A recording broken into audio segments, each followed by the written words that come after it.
You're listening to News Talk Saga 960. Also streaming live on saga960am.ca. You are listening to New Theory Radio.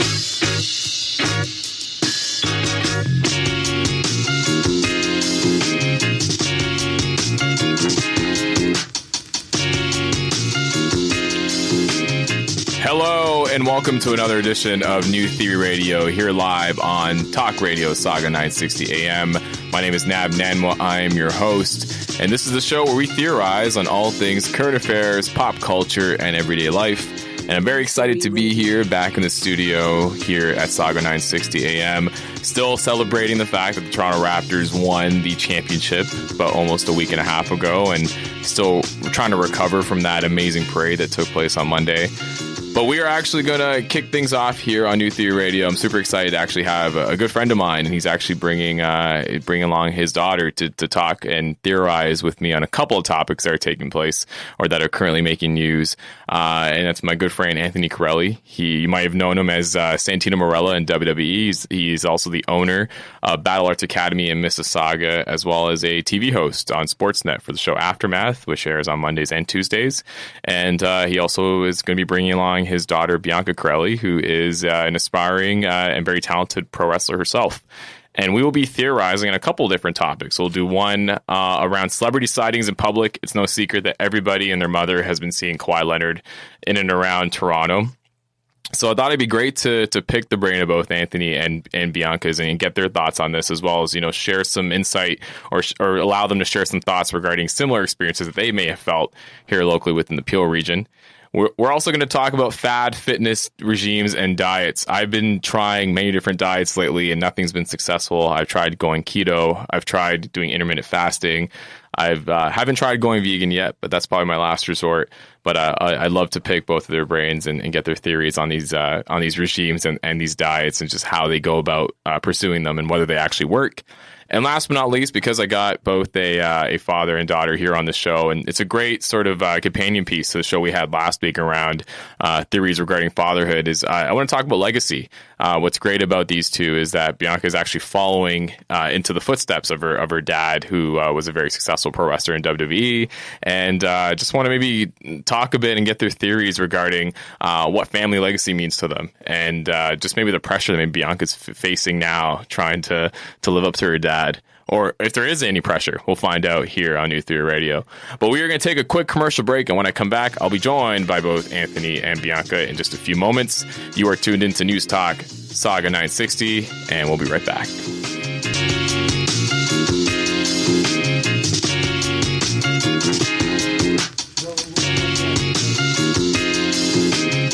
And we are back here on New Theory Radio on Saga 960, News Talk, Saga 960 AM. Again, my name is Nav. I am your host. And yes, it is that time where I introduce my great panel of guests that are going to be helping me theorize for the next 2 hours until 7 p.m. here on Saga 960 AM. I'm going to start with the individual on my right. Once you hear his voice, you probably will recognize him from many different places, most notably WWE as Santino Marella. He's also a local entrepreneur. He runs a fantastic facility called Battle Arts Academy, which is located here in Mississauga in the Peel region. And he's also a TV host on Sportsnet for Aftermath TV, as well as an actor. You might have seen his face on TV during Christmas time with Jingle All the Way 2. What a starring role with Larry the Cable Guy. And he's a good friend of mine. I'm so excited to have him here, Mr. Anthony Carelli. Anthony, thanks so much for joining us here on New Theory Radio. Oh, thank you very much. The pleasure is all mine. Yeah, amazing. And you've actually brought along somebody who's also going to be following into your footsteps when it comes to a lot of things that you've done. Who have you brought along here with us on New Theory Radio? This is my first offspring. This is my daughter, Bianca. Yep. Hey, Bianca, how's it going? Pretty well. It's really nice being the first offspring, Yeah. So Bianca herself is a aspiring pro wrestler as well. You've done some modeling and some acting as well, right? Yeah, here and there. I like the entertainment industry, so I get involved wherever I can. Yeah. And now she's beating people up for a living. Almost. Well, we're beating people up. We're not really beating people up. We're just very good at pretending. Yeah. Hey, speak for yourself. Oh, yeah. I was going to say. It's not fake, it's pretend. Yeah, that's a different theory. The theory of pro wrestling, whether it's real or fake. I think we can do like a whole episode on that. But super excited to have both of you guys on the show. You know, I think what's been awesome is Anthony, you and I connected a few years ago through your gym, Battle Arts Academy. I actually was a member previously there as well, and we used to get you involved on Rogers TV. And then through that, I met your daughter, Bianca, who I think originally you were like a ring announcer for a lot of the shows. Yeah, and I still do some announcing here or there. Yeah. And then what really gave you the inkling to want to kind of get into it? Did you look at somebody and like, I could probably beat them up and make some good money at it, or what? Not quite. Yeah. I just realized, as I grew older and matured, that I'm not meant for an office setting. Yeah. I like to socialize with people, I like to travel. Yeah. I'm an active person, and it's just like it dawned on me that this was a perfect fit for myself. Yeah, totally. I am very similar to my dad, so it's no doubt that's something that really suited his talents and he enjoyed. I am also enjoying it. It also suits my talents as well. Excellent. Yeah, it's funny because we both kind of made the decision right near the end of our respective university careers and then realized, oh, damn, it's time to get a job. But I didn't really want to get a job, like a regular job, like a forever job. And all of a sudden it's like, wait a second, this is an actual job? Yeah. Well, yeah, I'll do this instead. This is way better. And that's always the goal, too, is you always want to find what your passion is, and then if you can get paid to do it. Yeah, there's a lot of things I like to use. Like they say, if you won the lottery tomorrow and you won $60 million, and how would you spend your days on a day-to-day basis? Yeah. And if someone says, well, whatever they say, like let's say they go, you know what, I open up a dog adoption. I love dogs. Okay, then you should probably find a career in the dog adoption, universe, or whatever it is. I'd work on old cars. You might want to be a mechanic then. Yeah. So not that I would spend my days play fighting in the backyard. But your journey is quite fascinating. Is the fact that you were an amateur wrestler back in school, and then eventually you landed in WWE, had a very successful career at Santino Marella, and then you brought it back home and you came back to Mississauga and you opened up Battle Arts Academy, and that's a great sort of segue into the first topic that I wanted to talk about, is the fact that you are somebody who is very well known, not just within Mississauga, within Peel, but pretty much across the entire world when it comes to wrestling fandom.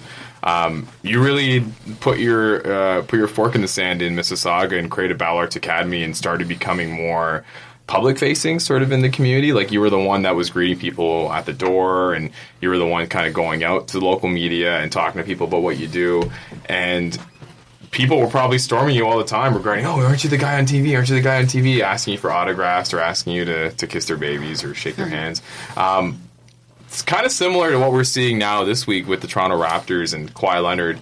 I know on social media that people seem to be stalking every single thing that he's been doing. And for me, being a basketball fan, I think it's quite annoying because at the end of the day, as much as these individuals are stars, they're also everyday human beings that want to go to Home Depot and buy moving boxes or want to go enjoy a Blue Jays game. But privacy has always been an issue. So I wanted to start with that topic. And Anthony, maybe we'll share some of your experience because, once you did retire from pro wrestling and you started to be more active in the community, how did you sort of deal with that separation between being a celebrity versus being just a Mississauga citizen that's just trying to get their business started? Yeah, it's funny because there's a lot of different parts to the story. In the beginning, I didn't like being recognized. I didn't like being, when you meet somebody, you say, what's your name? Where are you from? Yeah. And what do you do? Yeah. And as soon as I would say what I did, all of a sudden there'd be this, barrage of 50 more questions, and I hated answering them all the time, and it was just, I found it shocking that I'm like, wow, I like being on TV, I like performing in front of the live audience, but I don't like the residual effect of people coming up to me going, oh my God, yeah, are you this so-and-so? And I found myself not trying to be a buzz killer, but telling people, hey man, I'm just like you, relax. Yeah. I'm a regular guy. Yeah. I just got a cool job. I'm on TV. And I also know where it all started. It all started when there were very few people on television because there were very few channels, and there were very few options for movies. So less is more. If you were on TV at that time, I mean, even back when we were kids and we were watching WWF, well, there was like 12 channels, I don't know, like 20 channels. Yeah, there wasn't a lot. Maybe 30 when you had the deluxe package.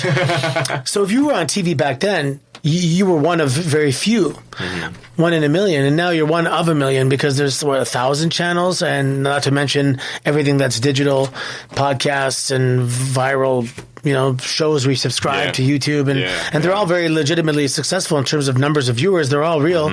But I was hoping that the fact that the port of entry is a lot easier to be an entertainer these days. You can just you can do it from home. You can do it from your iPhone. Exactly. And then you have the value of something that's viral as opposed to something that a rating of 6 when it's a TV show and stuff like that. But I was hoping the effect would be, well, everyone's on TV, so it's not as special. But it seems like we're even giving it too much credit, even more so. Like, oh my God, it's someone who's famous. Oh my God.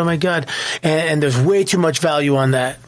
It's cool to be on TV, but that's not the most important thing. Is that you're on this stage. Is that it should be the performance. Yeah. If you love basketball and you want to play basketball, it should be that's the reason. Not because I want to be a famous basketball player, because I just want to be a basketball player. Yeah. And I mean, same with music. If you want people to listen and to enjoy your music, that's one thing. But to be a famous musician, that's another thing. So I think we have to try and educate people and try and incorporate it into the education system with regards to not making people marks, for lack of a better term, towards people that are on TV or on some form of, the other side of the TV screen is not a magical dimension. It's just a display. Well, that's a great point that you bring up, because with using Kawhi Leonard as an example, it's gone to the point where Mayor John Tory and superfan Nav Nanwa have gone out and were like, leave him alone, like let him live his life, let him enjoy the city, like there's no need to invade his privacy and take photos of his move and speculate if he's going to stay here or not. Well, I think that's one of the reasons. So it's okay. There's a lot of things going on with the Kawhi thing. Yeah. One, he's walking around and he's checking out the city, which is awesome. Yeah. Because normally during the basketball season, you're here during cold months. Yeah. And if you just got here, and I had some wrestlers that just came from Florida last year, the whole family, and they freaked out when they saw how cold it gets. Oh, especially this year, and they it was left. super cold. They actually left. Yeah. Like really? They left. They took off, and they're like, I'm sorry, I can't do it. And I'm like, just wait till the summer. Summers are awesome. So the fact that Kawhi's kind of saying, okay, let me check out the city. Let me see what it has to offer. Everyone's telling me about these amazing summers. Yeah. Let's walk around.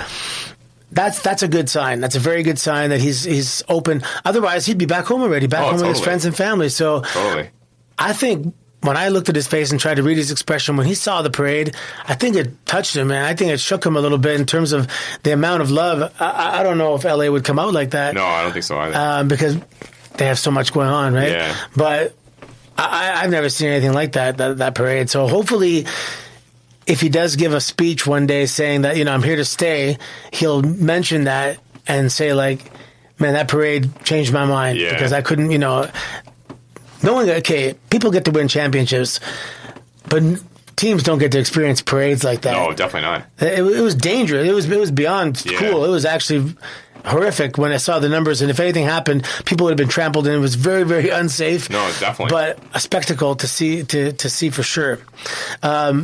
And then, so Tori and Nav Nanwa, they're like, don't bother him because we don't want him to get pissed off and leave. Well, they're probably putting more attention on him, if anything. Yeah. I mean, Kawhi, for one, can handle himself. Yeah.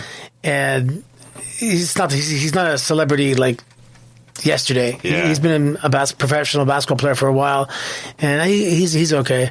I'm just happy he's kind of hanging out and checking out the city. No, me too. Did you ever, once you retired, like when you actually came back to Mississauga, did you ever feel the same way where people were like, oh, that's Santino Marella, he's out at Tim Hortons having a pint of coffee, and like, did you find that people were posting about you on social media, or do you still find that even today? I mean, even today, if I go to the gym, my friends always kind of joke around with me and say I have the perfect amount of fame, because I'll get someone to come up if I'm at a dinner, maybe a nice like one couple, maybe somebody on the way out, will say.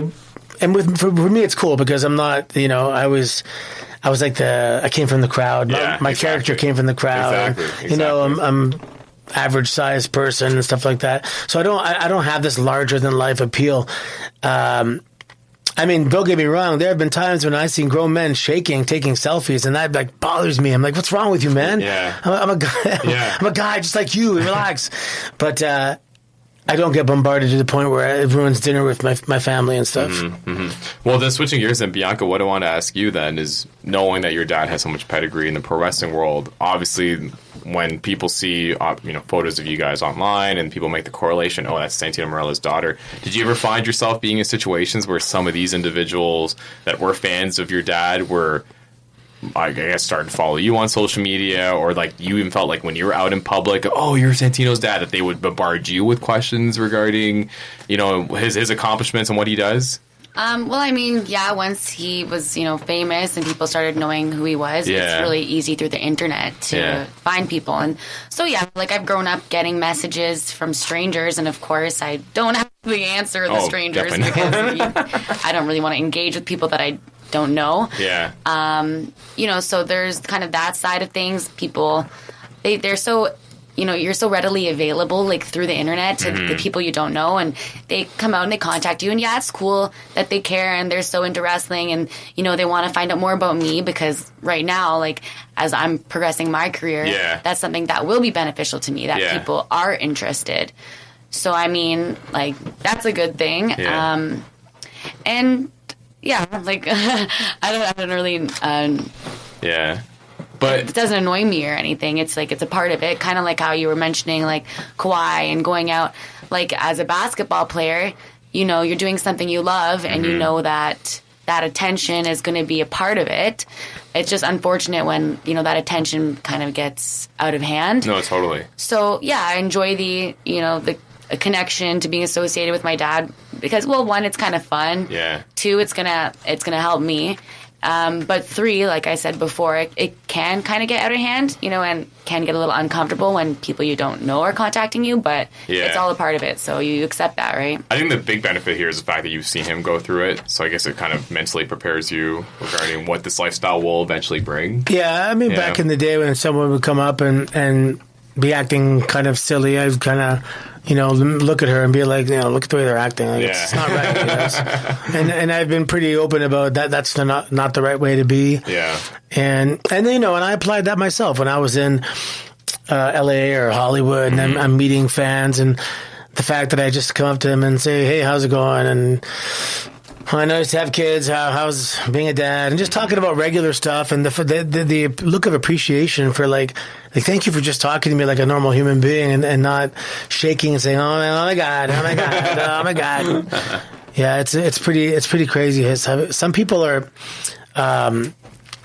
like fans, and then some people are obsessed. Oh, I've seen it. And I mean, people will come up to a table where there's a signing, and their friends will be like attesting for them, saying like, no, this guy is your biggest fan. He has everything, Santino in his room, and this and that, and people dress up, and or someone said like, my cousin was you for Halloween, that kind of stuff. I mean, it's really cool. But the best is when I see it's a person, somebody around our age who's a wrestling fan, but they've been a wrestling fan for like 30 years. Yeah. And somewhere after university, when they, started working, they kind of got out of wrestling, and now they're back into wrestling, and they know all about wrestling. Yeah. In terms of reading about how it evolved and how WWE came to be and the territories and all that kind of stuff. And they just thank you for like the quality of your work, and thank you for allowing me to suspend your disbelief. And it was refreshing, and it was new, and all this kind of stuff. Those compliments mean a lot, because I feel like the people that are giving them kind of understand, they actually know what they're talking about, as opposed to somebody coming up to me and saying, oh, you lost in 1.9 seconds in the Royal Rumble or something like that. And be like, oh, okay, I get it. You think it's real, and it's too bad. No, and that's probably the funniest part of it, is when you do get those fans that sort of blur the lines between Anthony Carelli the person versus Santino Marella the character, and they just assume that you're Santino Marella 24/7. Yeah, a lot of people are shocked that I'm from here. Yeah. Because the character has always been introduced as from Italy. I was from Italy. And I had this global kind of, recognition of being from Italy. And it used to kind of bother me that people don't realize I'm actually Canadian. One, I'm a very proud Canadian. Yeah, you are. And So I really kind of went on a mission after I retired to build that local national presence. I have nothing against. Have you still trademarked Mr. Saga? Is that still yours? Well, my license, yeah. Mr. Sega, actually. Mr. Sega, as a Sega Dreamcast. It's SAUGA was taken, so I got Saga SAGA. Oh, and but you have to know that if you want to read it. As no, Mr. that's how you Saga, pronounce though. Saga. That's how you also spell Sega, but that's okay. Sega's not a word. Don't worry, Mr. Sega. I love how Bianca's just throwing shade. It's a game. That's funny. I guess that could be Mr. Sega, the game, yeah. Yeah. So, Bianca, I have a question for you. Yes. If you saw Kawhi Leonard hanging out at Tim Hortons, would you take a photo? No. No? Honestly, like my dad said, Yeah. they're just people. I'd leave them alone. I think, as I kind of mentioned before, it's really too bad. He's doing something he loves. He's doing something he's good at. Mm-hmm. People admire him for, obviously winning with the Raptors, leading the Raptors to victory. And, I wish that they could show their appreciation maybe by understanding that, hey, he might actually really appreciate just being able to feel normal. Yeah. And of course, you don't want to miss your one photo op, and you don't want to be that one person that decided to be nice, because then you feel like you're missing out. People, and that's kind of where the mistake is. People feel like they're gaining something from that association with someone else, when really what someone else does and who someone else is, taking a picture with them doesn't really change who you are. It doesn't really increase your self-worth or your own value. But I think with a lot of this social media and people wanting likes and that validation through technology, I think that's where the confusion comes from. And I think that's also where we're getting this increased harassment, because people are seeking that validation so much more. So no, I would leave it alone. Maybe give him a thumbs up on my way out, but that's about it. Yeah, people see it's the ego, and the ego thinks that if I can capture a moment with somebody, I get the rub. From meeting them. Well, it's this mentality, and someone commented online, when did Toronto become TMZ?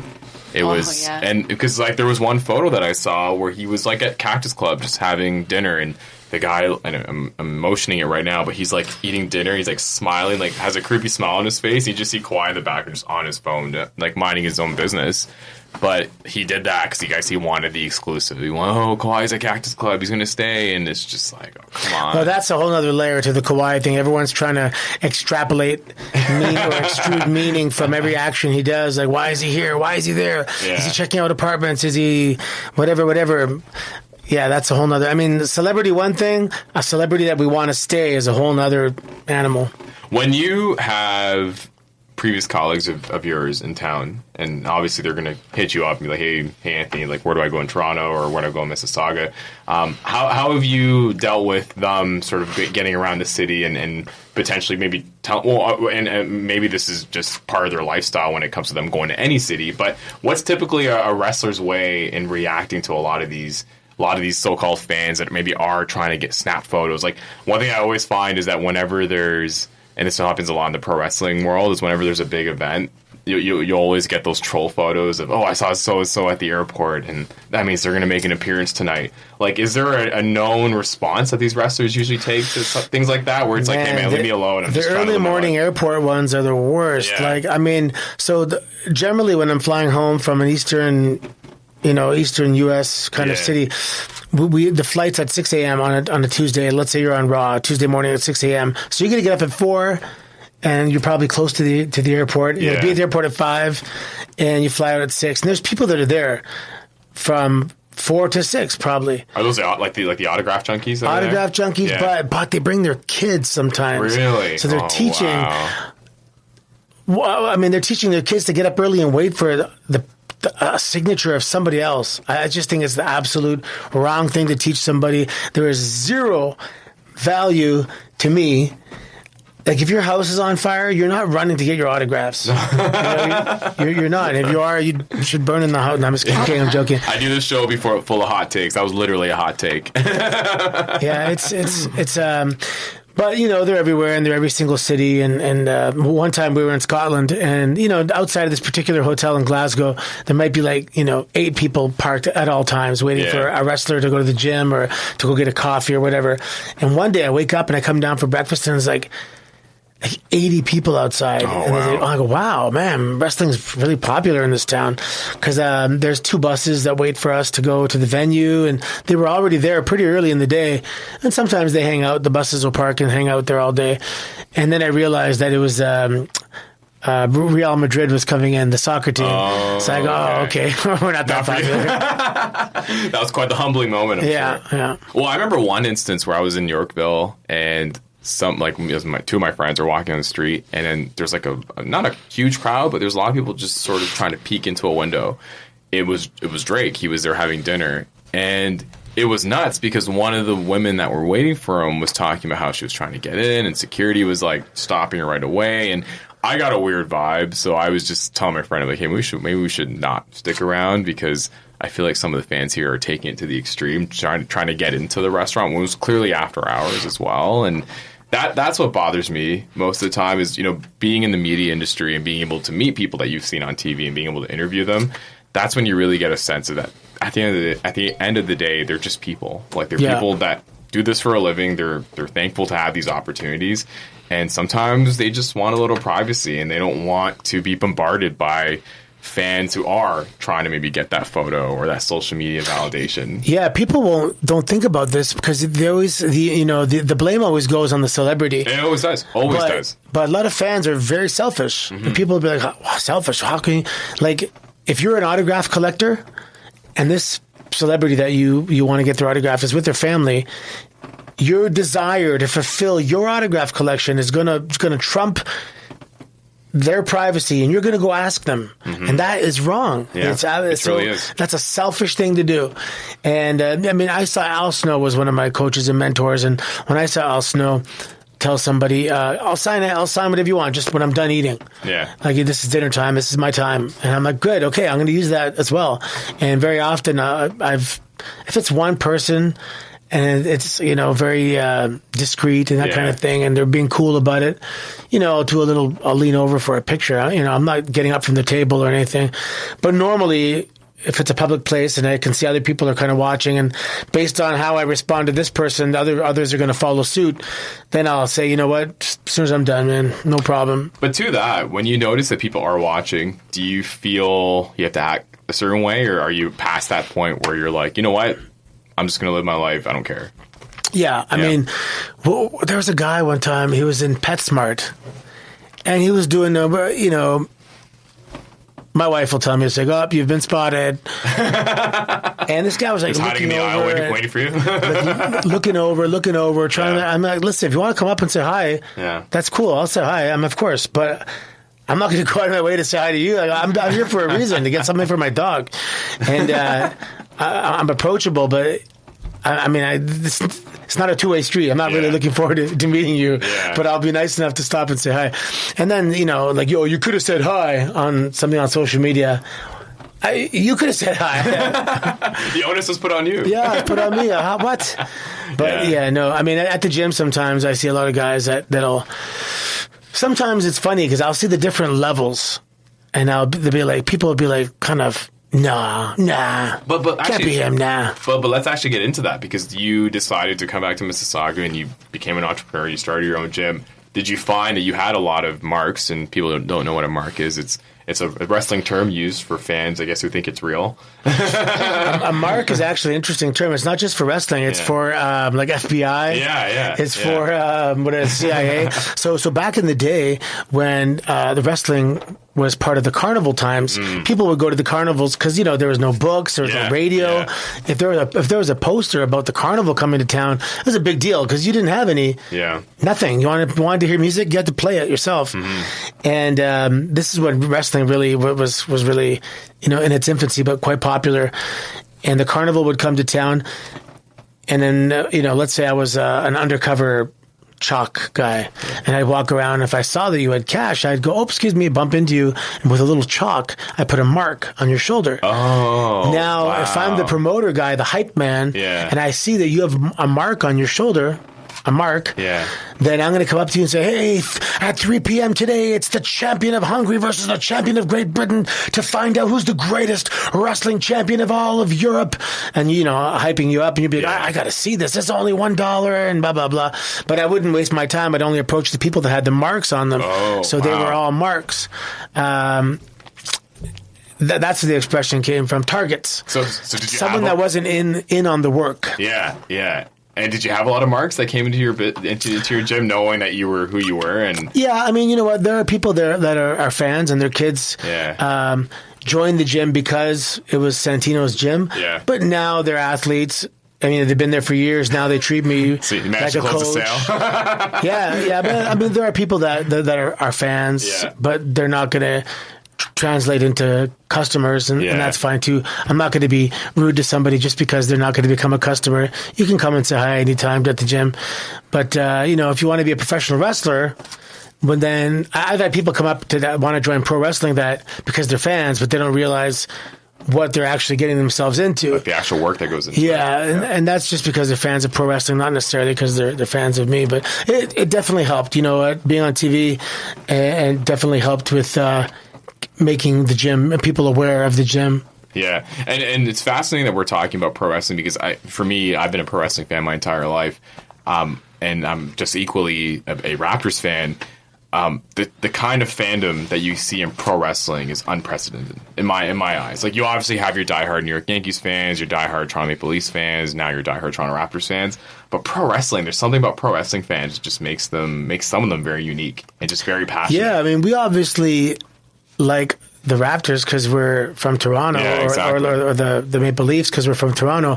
But John Cena is like John Cena everywhere in the world. Yeah, exactly. He's like the world's team, Kids in India, kids in China, kids in South America, kids in Europe, kids in North America. They're all fans of John Cena, Australia, everywhere. And that's our fans are some of the best in the world. Awesome. Well, we're actually going to take a quick commercial break, but when we come back, let's talk about Fad Diets, because I need help with mine. So I'm going to pick both your brains about that here on New Theory Radio on Saga 960 AM. We'll be right back.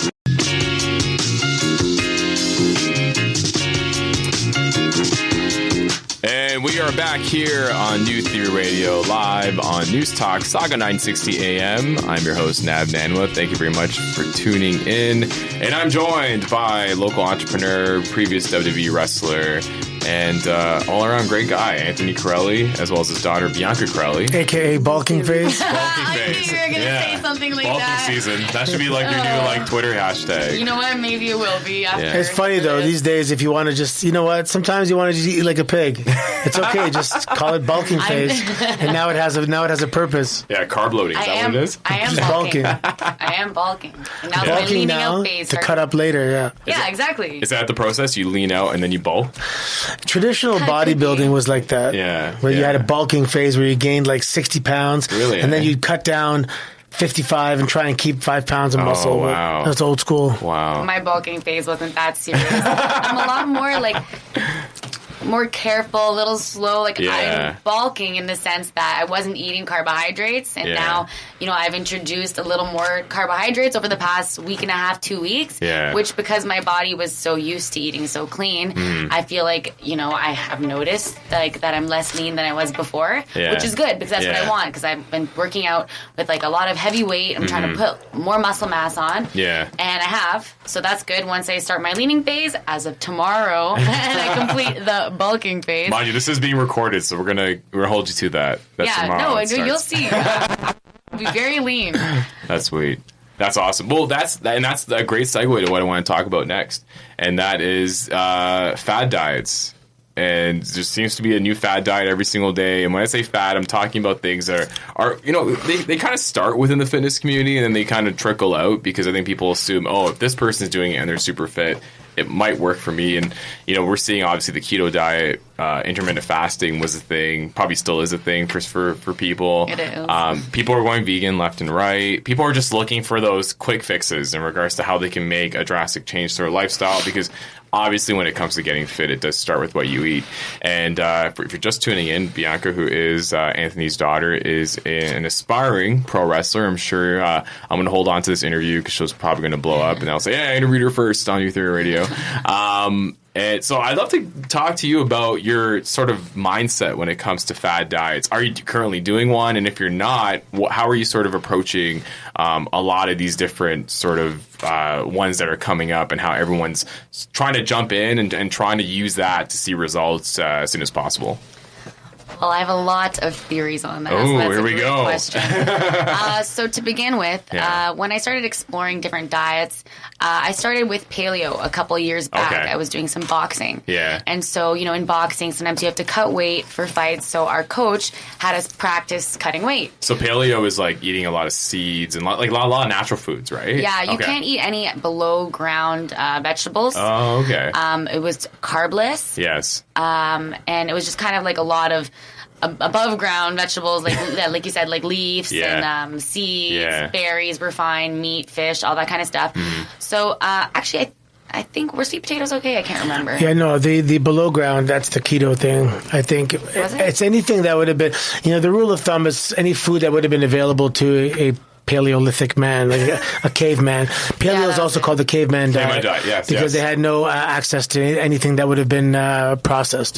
So I had really good results with that. Sweet. I think with any diet, you need to know, like yourself, you need to know your body, your blood type, and there's a lot of factors. Like everyone is going to have a diet that suits their body the best. So for myself, like I feel like I have the most energy when I'm eating a lot of fruits, a lot of veggies, a lot of protein. Carbs make me lethargic. I think, I don't think gluten is good for a lot of people. Yeah. I do prefer gluten-free. However, carbs are important, right? When you're working out as heavily as I do work out, then you need to have those energy stores. But there's alternative sources, right? Like, nuts and other things like that. So that was my first experience trying kind of like a fad diet, and I enjoyed it. After that, there's a guy that goes to our gym. He loves intermittent fasting, and he kind of pushes it on everybody. I actually heard about intermittent fasting for the first time when I was working out at Battle Arts. I forgot. I think it was... Was it Martin? Might have been Martin. Oh, or Dasco? JP. Yeah. Well, intermittent fasting is interesting because it's not really a fad diet. It's just something some people do it without even trying. Yeah. Because some people, if you listen to your body, for example, I used to ride with Randy Orton, and he loves breakfast, and I just never felt like eating breakfast in the morning. I would go because we were both together, so I'm not going to sit there. But if I didn't eat till, let's say, noon, then all of a sudden, just by default, I'm kind of hitting that intermittent fasting window. If you eat from noon till 8, that type of thing. And the way we evolved as people, we had a lot of physical manual labor. A lot of people were, I'm talking thousands of years ago. Yeah. Everyone was pretty responsible for their own food, surviving the winter, chopping wood, working the fields, whatever. We burned a lot of calories throughout the day. So sometimes we had to eat things that were just efficient in terms of getting, animal husbandry, cows, milk, cheese, those things, you could keep them, store them, certain foods that last the winter. And then I think one of the worst things in civilization was this quest for convenience, to try and make everything a little bit easier. Yeah. And all of a sudden, we put ourselves past that critical point where we were barely burning any calories throughout the day, but we were still eating like we're lumberjacks, and then we wonder why we're getting fat, That hit me when I was in India, actually. When I went to India, and obviously Indian cuisine is very flavorful, and we do like our grease, and we love our butter. But there's people that I know, like elders in India, that have ate like that, but then again, like they're getting the freshest butter, they're getting the freshest veggies, they're getting the freshest wheat. And they've gone on to live long lives, mainly because a lot of them work on the farms. A lot of the labor that you were speaking about just now is being still done in a lot of different jobs within the sort of the villages of India. Like there is that sort of calorie burning that takes place in a lot of their everyday work. So someone can live to like 90 years old and have the butter and have like the gluten. But like you said, it's also fresh and homemade. Exactly. And, Exactly. Homemade. It's. I mean, most people don't know anything other than going to the grocery store for food, and which is probably one of the worst places to go. You should you have a garden. Hopefully, take a trip to a local farm to get some meat and try and get in touch with the local farmer. And, we should really, but convenience, we've been killed by convenience because one-stop shopping, here we go. Let's go to Costco, everything we need, one shot. Exactly. And back in the day, you went to one place just to this barber. I went to one place over here for this place, and I'd like to restore the way we lived kind of back, that time where this particular, whatever he does, it's from a small farm up north, and he brings it down, and what's the word when people make like a artisan kind of artisans, and everyone specializes in little things like that. Like niche. Yeah. Well, I was at the farmer's market near my condo yesterday, and now it's becoming a ritual for my wife and I every Saturday to go to the farmer's market and buy the fresh produce. I'm sure we're paying an extra $1 or $2, but we know where it's coming from. Yeah, but I heard some of those things are not even really from the farm. I've heard that too. I saw a piece on CBC about it. So they go to the food terminal and just get stuff and set it up. Yeah. It also doesn't help that I go to the one. I'm like, wait a second, how do you have cucumbers? It's June. Oh my gosh. No, but it's funny you mentioned that because I do go to the one by Humber Bay Park, and the Ontario Food Terminal is relocated right across the street. So I might think twice now.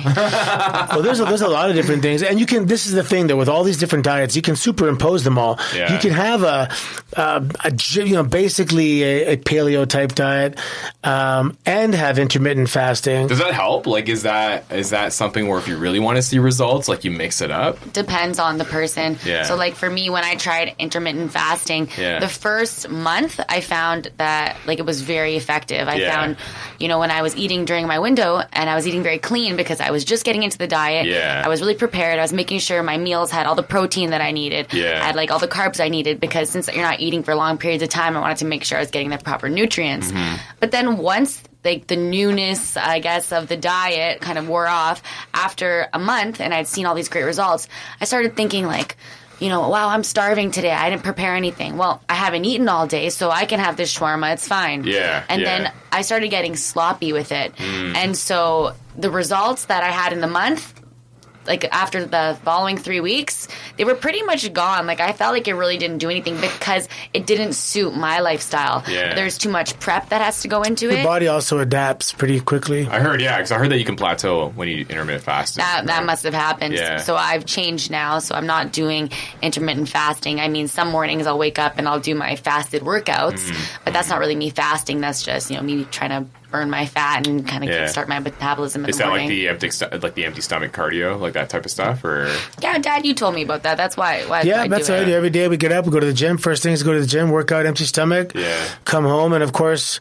currently I probably do like an intermittent fasting, keto type thing. But I'd say that keto is the dominant thing I follow, and intermittent fasting, whenever it fits. Because you also have to listen to your body. Yeah, you do. And for those people that don't even know what they're listening for.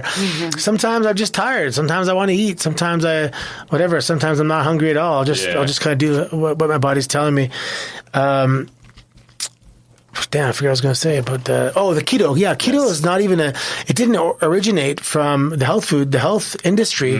Keto is actually from what's the cancer place in something clinic? The Mayo? Is it Mayo Clinic? The Mayo Clinic? Trying to think. It might be the Mayo Clinic. It might be, yeah. It's like one of those like gold standard center of excellence. So right? they found that cancer cells feed off of glucose. Oh, okay. And when they removed all glucose from the diet, certain types of cancer cells, they just stop advancing immediately. Really? Wow. And I know a buddy of mine, his daughter, they found a tumor, and she immediately cut all glucose, and in conjunction with other things, and the tumor completely stopped growing. Wow. And so, and the body would start producing these things called ketones, and that's the whole keto diet, when your body goes into a state of ketosis, and basically you're shifting your body from a carb burning machine into a fat burning machine, and then if your body's now converted into a fat burning machine, and there's no food, well, it's going to continue to burn fat, and the fat's going to come from you. Yeah, exactly. And that's the whole idea about that. A lot of people think they can't do it. Well, one thing that when I first heard about keto, and I don't think I've done it properly to fairly assess if it worked for me or not, but when I heard that you can eat bacon and avocado and butter, I got excited.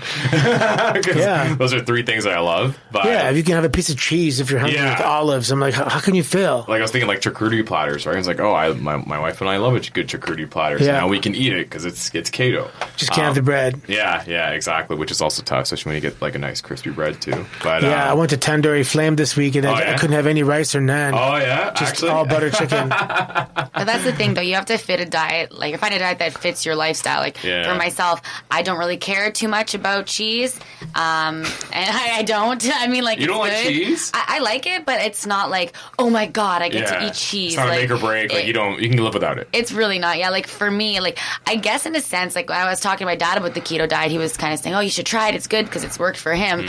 But I was saying some of the things I eat, like I'll eat a lot of like chicken, veggies, and I'll rarely eat carbs. Like I mean, if I do a heavy late night workout, then maybe I'll refuel with some like oats afterwards. Or sometimes if I know I'm gonna have a long day, I'll have like oats with protein in the morning because I know that will burn throughout the day. But I might only really have like carbs 2-3 times a week. Or if I'm feeling tired, like I think one of the best things you said, Dad, just now was you have to listen to your body, and a lot of people, like you said, don't know what that means. For myself, if I'm feeling like low energy and I'm just really, really hungry one day, I'm like, okay, I'm going to have a huge cheat meal. I'm going to get sushi. I'm going to eat a ton. And then, you know what? The next day I feel better because like that hunger and then like that craving for, okay, I need carbs. I need an overload of food. Like my body knew that. I followed what my body said, and like you know, it helps. Like your body does know best, right? You're your own machine. Yeah. Well, to that point, I know people that will just like cold turkey be like, today I'm vegan. They go vegan for a couple days, and all of a sudden they go get some blood work done, and they find out their iron levels are like abnormally low. And I think to both of your points, I think it is very important to listen to your body because like. And do you agree with just putting a fork in the sand and be like, today is the day where I'm going to do this, or do you believe I think it's good to mix it up and try everything. Yeah, I mean, you should try everything, and before you settle on one type thing. I was vegan for a while. I saw the benefits. I saw the things I didn't like. Then I said, okay, let's try vegetarian, then pescatarian, then I'll allow myself to eat eggs, and I just try everything. Huh? And then what were the kinds of results that you were looking for? Just like leaning out, or sometimes I was eating one time for anti-inflammatory. Oh, okay, yeah. I wanted that, and one time I mean, when I did the vegan thing, I felt my back pain was less. I didn't feel quite as strong in the gym, but that's you got lean, eh? Yeah, just kind of. I felt healthy. Yeah, and right now. I mean, pro wrestling is a cosmetic business, so you have to have, a lot of muscle mass and be lean. So in order to get like that, you might have to eat a lot of chicken and beef and that kind of meat, and it might not be the best for overall health, but right now we're kind of focusing on appearance a little bit. And it's also kind of depends what you need to do. Food can be a helper or, a hinderer. Yeah, you might need a bulking phase sometime. Yeah. which is starting for Bianca tomorrow. Oh, no, the bulking phase already started. Already started? Okay. Yeah. Okay. She's been bulking for a while. Yeah, not true. Well, okay, then I have a question for you, Bianca, because it's obviously in your age demographic, there's a lot of celebrities that endorse different types of things. Like we've seen the Kardashians endorse flat tummy tea. We've seen Gwyneth Paltrow endorse like different types of cleanses. Do you find yourself falling for anything like that? I'm more of an all-natural route kind of person. I find, you got to look at what are in these products. Why are they marketing these products? Obviously, they're marketing a lot of these products for money, but there is some backing to a few of these products. So you need to drink a lot of water. Any cleanse, really, like your cells are mostly made up of water. So if you really want to cleanse yourself, you should be drinking a lot of water. And I guess then when you get into looking at, things like teas, then you have herbs, which have nice, like, medicinal properties, like some of them, right? Not every tea is actually going to be good for you, but then you have, fennel seed, like licorice root, ginger. These are all very good natural healers. They reduce inflammation. They have antioxidants. Those are good for you. So I did go through a little like a juicer, like an all-natural juice cleansing phase. Yeah. I was doing a lot of like carrot juices, celery juices, ginger. But at the same time, like everything is good in moderation. Mm-hmm. And, you might think, okay, I'm doing this juice cleanse. This is going to be great because this is healthy. However, if you're starting your morning and you're juicing 2 oranges, 2 apples, and like carrots, the amount of sugar you are consuming first thing in the morning is ridiculous. Mm-hmm. It's actually not healthy at all. You're like spiking your blood sugar levels. And so there's so many things that people have to consider. Like there's so many factors when it comes to your health, like the time of the day, your activity level, like what you enjoy eating, when can you eat? If you can't meal prep and you're out, are you going to be able to find a healthy option that fits your diet? There's so much that goes into it. So I don't really buy into any fads. I just kind of look at the benefits of the fads, find a healthier way. Like I'll drink like a lot of tea. If I feel like I want to detox, I'll drink like a lot of really healthy teas. But mostly, lately, I've just really been focusing on staying hydrated. Yeah. Because I feel like hydration is so simple, but it's the key. Water's good for everything. If you're sick, drink a lot of fluids. That's what the doctors say. So clearly, it's very important. A lot of people don't realize what real hydration is. Mm-hmm. So if you're drinking a 500 ml, like for myself, for example, a 500 ml bottle, I'd be having 9 bottles a day. Yeah. Almost 10 bottles a day. Yeah, because that's the equivalent of, I guess, the 8 glasses, right? Well, I'm supposed to have 1.1 gallons of water a day. So, which is kind of a luxurious thing to do in some parts of the world. I'm sure they'd love to have a gallon of water a day. Yeah. But, we have access to it. But the biggest thing is, again, being marks, going back to being marks. People were marks for the food industry from day one. Mm-hmm.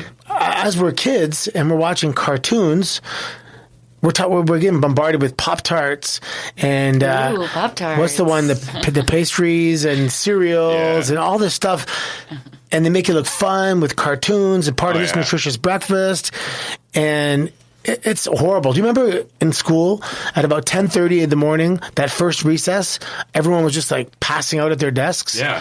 Because of the sugar crash. It was so bad. They were eating fruit roll-ups, Dunkaroos. So bad. That was stuff that I was like, and my parents, they bought into it because they're like, okay, well, it's being advertised during my child's TV show. It must be good.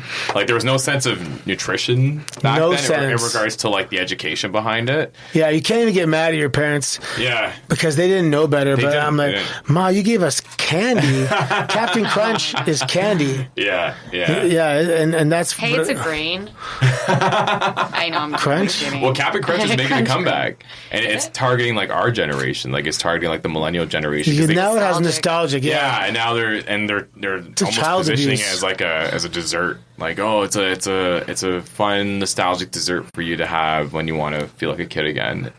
When in hindsight, it's like, you're the reason why I'm so not fit. Yeah. No, it is. And it's exactly, I don't know if you've ever seen the studies done on the brain with sugar and drugs. Mm-hmm. It's almost identical. That chasing that high type effect that drugs has on your brain and sugar. But even the example you bring up about apples and oranges in the morning and thinking, I have a healthy juice because I'm using these sweet fruits as a way to stay healthy. Like, I used to start my day off with a banana, and then someone's like, dude, the banana's like the worst thing to eat in the morning, especially on an empty stomach. That's what I've heard. I wouldn't say that myself. Yeah. I mean, whoever said that to you maybe had a bad experience with bananas, I guess. I mean, there's potassium. I did hear that, like, the amount of potassium you need and the amount of potassium that there's in a banana kind of, it boils down to you should have at least, like, 1 banana a week or something like that. Gotcha. Maybe that's why. Maybe. Yeah. But, like, myself, I'll maybe eat half a banana every 3 days just because I've heard that, right? Yeah. Or 1 banana a week. I pretty much I have like kind of a routine breakfast I do. I wake up, I have either like egg whites with spinach or... That's after cardio. Depends. I'm in my bulking phase, Dad. We already went over this. Or one thing I really do like when I do want to have that half a banana, you take half a banana, you mix an egg, you kind of turn it into like a bit of a pancake. Yeah. Sometimes I'll add protein powder to the mix. Sweet. And put peanut butter on top, like if I'm going to have a long day. And then like there's healthy fats in there. Bananas are kind of they are a carb. And I am very low carb. Do you put bulking sauce on there? Sometimes I sneak a little bit of bulking syrup on there. It depends if I burnt them. If I burnt the pancakes, you may want to clarify what bulking syrup is. It's maple syrup, but the real stuff. And that's very rare. I think I've done it twice this year. Twice. That's I'm a it. fiend for maple syrup. Like, I love it. I had it's from our pancakes. Trees. Yeah, it is. Yeah. It's good for you. It's so good for you. It's flag juice. It's a vegetable. But I had buckwheat pancakes, and I was like loading them up with maple syrup. I'm like, this is probably defeating the purpose, but it's so good. Is buckwheat supposed to be healthier than It's supposed to be like an alternate to like flour, I guess. Okay. Yeah. You should try the banana and egg white pancakes. They're very good. I'm skeptical. They're delicious. Someone told me it's just like a banana omelet, and I got kind of grossed out by that. It is, but a banana omelet is surprisingly You should put delicious. syrup on your eggs. It's pretty good too. I put syrup on my meat, like on my sausages and some people bacon. do that. So good. Yeah. It's I'm so not good. one of So those bad, but people. so good. Yeah, it happens by accident when you're like out having brunch and you put some on your See, waffle. that's one of those things because with a keto diet, you can have bacon and eggs every morning. Yeah. And still kind of be in your range, but processed meats are still bad for you. Oh, they're horrible. I mean, you can have whole eggs and avocado and all that kind of stuff. So I kind of it dawned on me this week. I'm like, I'm still eating bacon. That's really still not good for you. But I totally said that to you too. I did. When you were pushing the keto diet on me, you're like, you can eat bacon. Was he like munching on a piece of bacon while he was telling you that? No, but I see him eat like pepperette sticks all the time. Like, yes, you can eat it, but that doesn't mean it's good for you. I don't buy them. You just eat them. I used to work at a magically meat company. And yes, it did expose me to some of the interesting ingredients in some of these products. You know, I think in terms of being responsible is another factor as well. Being a vegan is definitely the way to go with regards to your carbon footprint and everything. Man, but there's so many debates about, we ate meat for the last, 100,000 years, and we can't just, our consciousness just flowered, and now we're no longer going to eat meat. I think we have to remember we're still animals, and I think meat's okay. But one thing is very important, a couple of things. One is in moderation, and don't waste anything. When I see people throwing out half a steak because they simply just don't want anything anymore, it's the worst. I'm like, something lost its life for that I'm meal. the exact same way. Like, my wife never finishes a lot of her meat protein, so I end up eating it because I'm like, you can't waste it. Like, someone died for this, or an animal died for this. Well, here's the thing too. Like, people, there's all this like mental illness now, and people are trying to stray away from meat. Yeah. And I have a theory that so when these animals are in the slaughterhouses, right? They're smart. Pigs are smart. Cows are actually smart animals, and so. If you're in a lineup and there's another animal in front of you that just got killed just like the one in front of it, you know what's coming. Exactly. And you're scared. Yeah. They're scared. They're animals just like us. They have feelings. They're fearful. Yeah. And they're going to release hormones, stress hormones. And stress hormones make your body feel uneasy. They're not good for your cells. So these animals are dying with stress in their bodies, right? And, then it goes to like human disease. What do they say disease is? It's being not at ease. So these animals died not at ease. These animals died, technically, you could say, diseased. And now we're eating these foods. We're finding cancer in them. More and more people are getting cancer because I think what's happening is we're consuming animals that have these sad, negative energies and these negative hormones. And that's why people don't want them, because naturally their bodies don't want to be consuming these things. And that's why when you go and you eat like kind of farm source chicken, it's smaller, first of all, because it's not, injected with all these steroids. It tastes better. Oh, it's way better. It's almost like way it tastes better. happier in a way. I They've had remember lives. going to Prince Edward County with my wife like in the fall, and a lot of their restaurants are farm to table because they use local farms for a lot of their dishes. And the meat there just was fantastic. Like, I was like, the chicken was so... Like, I had a chicken breast. And I'm not a big chicken breast eater because I like dark meat more than white meat. And it was so good. Like, the flavor was awesome. And, like, it was like... It looked kind of small, like, to your point. But it was amazing. Like, I loved it. There's a lot of... That's what I mean. There's a lot of superimposing layers to the way we're supposed to eat. One is obviously farm to table is awesome. I think it's a huge trend that should continue to grow. even there's one that's very interesting. It's eating food that is geographically synchronized to you. That's cool. If you, like, I grew up in here, Toronto area, Ontario, so I should be eating foods that are in season here locally. I know that, and people go, well, how about the winter? You're not going to eat anything in the winter. But there are things you could have in the winter still that would grow here. Some root vegetables and, maybe some stuff that's been canned or preserved. But stuff that was grown here, right now it's cherries are in season. Soon is tomatoes, and then tomatoes kind of goes for a while. Anyway, but whatever's going to come out of your garden at this time, try and eat like that kind of stuff. And in some places in Italy, the menus actually fluctuate based on what is fresh locally. Yeah, like what's in season. Pretty much. Yeah, I went to Italy once, and everything was artichokes on and I realized, artichokes must be in season. Yes. So, I mean, then you take all that into consideration. You want to do the whole thing with intermittent fasting is, of course, that first important meal that breaks the fast, which we used to call breakfast. And then, so let's say you want to do intermittent fasting, and you want to do keto, and you want to eat foods that are locally sourced and that are in season and that are, So there's a lot to consider. But the one factor, if you had to stick to one factor that'll change everything, it's eating at a specific time. So if you say, okay, I'm going to eat today at 1 o'clock, 4 o'clock, 7 o'clock, and that's it. You got to stick with that. Yeah. But what happens is the trickle-down effect of planning to eat at a certain time means you're normally, or you're often going to have your meals pre-planned, pre-prepped, because you don't want to scramble at that time to try and find something, because then you're going to have some bad choices.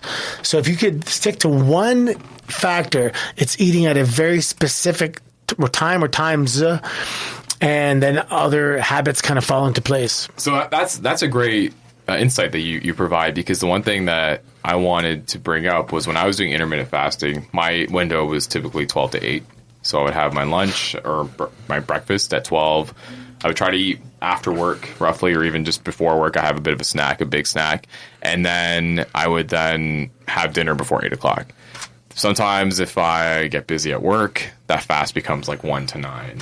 Like, is that a huge factor in regards to why it may not have been that successful because of that scheduling? No, if it's an hour here, an hour there, that's okay. Yeah. Okay. That's not a big factor. What were you breaking your fast with? Like, what were the things that you were eating? I wasn't, just like you, I'm not very good with carbs, so I try to avoid carbs unless, like, it's, I'm at a party or something and there's nothing else, then I'll have to give in.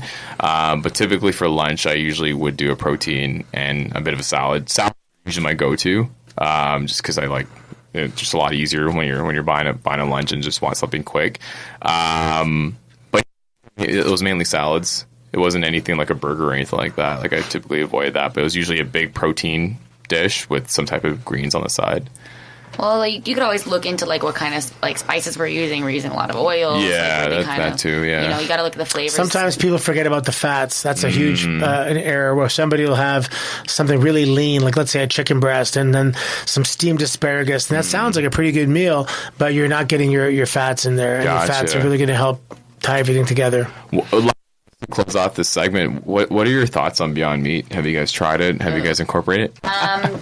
Personally, I'm not into any like meat alternatives for myself. Yeah. I mean, if I'm going to stop eating meat, then I'm not going to emulate meat through things like I don't want like a veggie burger. I'd rather have veggies. It's kind of crazy. I have not, just because I'm not interested in it. Like, is it a fungus type thing? It's weird. Like, it was a full video. It was by the company Beyond Meat that made the A&W burger so popular, but it's literally meat that's...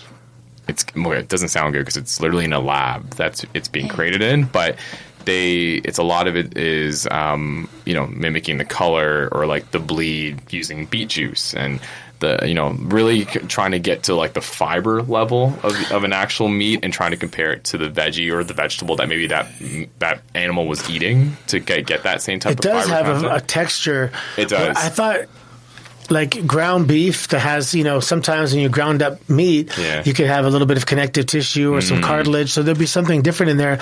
And I found that in the Beyond Meat, and I think it was like a piece of barley or something. Yeah. But like Bianca's saying, if you're going to go through such an effort to make it taste just like meat, then you should probably just have meat. Yeah.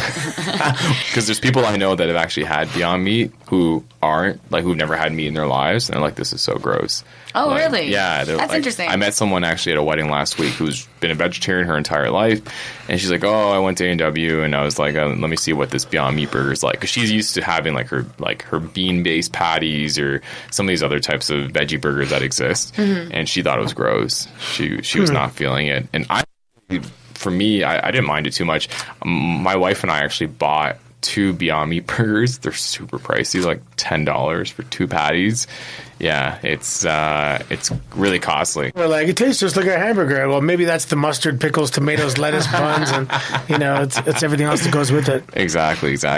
When we Good stock, though. Yeah, no, definitely. And to your point around the carbon footprint, like even when I was working at a meat company, we were always told not to sell beef because beef had such a gigantic carbon footprint when it comes to raising cattle and the actual production of it, that was always something that they told us to avoid. That's what they were pushing more for the turkey and the chicken of the world. But I think they're hoping for Beyond Meat to be that potential solve, which we'll see what happens. I think when you're charging close to $6 for a burger, it's quite expensive. It's quite bougie. Yeah, like you really only need, 5 ounces of meat a day, really, if you want to get all the benefits. Yeah. But let's talk about a different topic. Let's theorize about Legacy. Obviously, so just to provide a recap, if you are tuning into New Theory Radio, it is a show that we theorize on all things current affairs, pop culture, and everyday life. And this is like the everyday life theory portion of the show. Obviously, Bianca, with you following in the footsteps of your father and his career in pro wrestling, there is a sense of legacy that exists there. Pro wrestling specifically is definitely an industry built on legacy. Actually, sports in general. Like, you think about RJ Barrett, who just got drafted in the NBA, using a lot of NBA. I'm a big NBA fan. His dad used to be a player in the NBA as well. So there's obviously a lineage there that exists. And I wanted to get your theories on legacy, because sometimes this can be taken in many different ways. There's obviously a level of expectation that probably exists, Bianca, in your sort of pursuit to become a pro wrestler, but maybe there's also a level of wanting to carve your own path and wanting to, set yourself up for something different than what your dad did. So ultimately, let's start things off.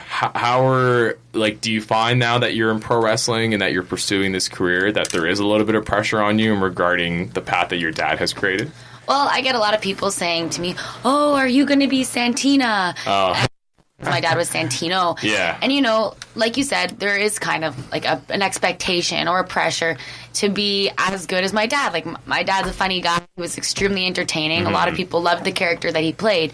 And so then, obviously, like, am I going to be funny? Am I going to be entertaining? Am I going to be as popular as he was? Like, those are the questions that are up in the air. Yeah. And then, there comes to play, like, am I going to be funny like he was? But, that's the thing. Yes, I'm his daughter, but I'm Bianca. I'm not just Santino's daughter. I'm Bianca Carelli, and I'm my own person. I have, my own strengths and your own name. You got a name. Yeah, I'm associated with my father, and I he's led the path for me. But ultimately, it's going to become what I make of it. And at the same time as well, there is an expectation that I'm going to be good, and actually, there might also be an expectation that I won't be good. That I'm only going to make it because of my father, and that's giving me, if anything, more motivation to do my best.